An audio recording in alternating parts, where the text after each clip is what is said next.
இந்த பக்கம் வந்து அதிமுகவோட பொதுச் செயலர் கட்சியோட முக்கிய முகம் வந்து அவர் தான். அவருக்கு வந்து ஒரு பிரம்மாண்டமான கூட்டம் கூடுது. இந்த பக்கம் பார்த்தீங்கன்னா செங்கோட்டையன் ஒரு எம்எல்ஏ ஒரு வந்து ஒரு முக்கிய பொறுப்புல இருக்கக்கூடிய. ஆனா 2 கூட்டமும் பாத்தீங்க அப்படின்னா ஓரளவுக்கு ஈக்குவலா தான் வந்துச்சு. அப்போ கட்சியோட தலைவருக்கோ இன்னொரு பக்கம் வந்து ஒரு நீக்கப்பட்ட ஒரு நிர்வாகிக்கும் ஒரு கூட்டம் வந்து பார்க்கும்போது அப்ப செங்கோட்டையனுக்கு அந்த பவர் இருக்கு. நீங்க பார்க்கும்போது இளைஞர்கள் கூட்டம் தான் அதிகமா இருந்துச்சு செங்கோட்டையனுக்கு.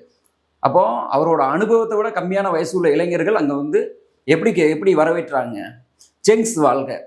இப்ப இருக்க 2K கிட்ஸ் வந்து செங்கோட்டையன் பேரை கூட செங்ஸ் எப்படி அதை வந்து உருவாக்கி இருக்கிறாங்க.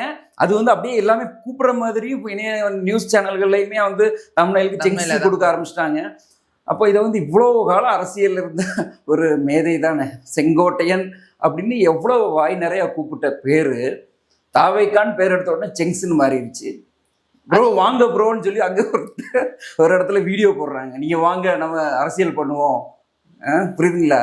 அப்போ அங்கே வந்து அரசியல் படுத்தப்படாத கூட்டம் தான் அங்கே வந்து செங்ஸ் அப்படிங்கக்கூடிய ஒரு இப்போ இந்த ஜென்ரேஷன் தான் வந்து அவரை வர வச்சிருக்காங்களே தவிர அதிமுகவால் உருவாக்கப்பட்ட அந்த ஒரு அரசியலாக்கப்பட்ட கூட்டங்கள் வந்து வந்திருக்கான்னா மிக குறைவு அப்படின்னு தான் சொல்லணும். இல்லை இப்போ நீங்க யங்ஸ்டர்ஸ் வந்து சொன்னீங்க செங்ஸ்ன்னு கூப்பிடுறாங்கன்னு சொன்னீங்க. அது வந்து ஒரு அரசியல்வாதிக்கு நல்லது தானே சார்? ஏன்னா இப்போ இருக்கக்கூடிய ஜென்ரேஷனுக்கு வந்து அவர் யாரு அப்படின்றது தெரியுது. கண்டிப்பாக ஜெங்ஸ் கூப்பிடலாம். ஜெங்ஸ் கூப்பிடுறது தப்பு கிடையாது.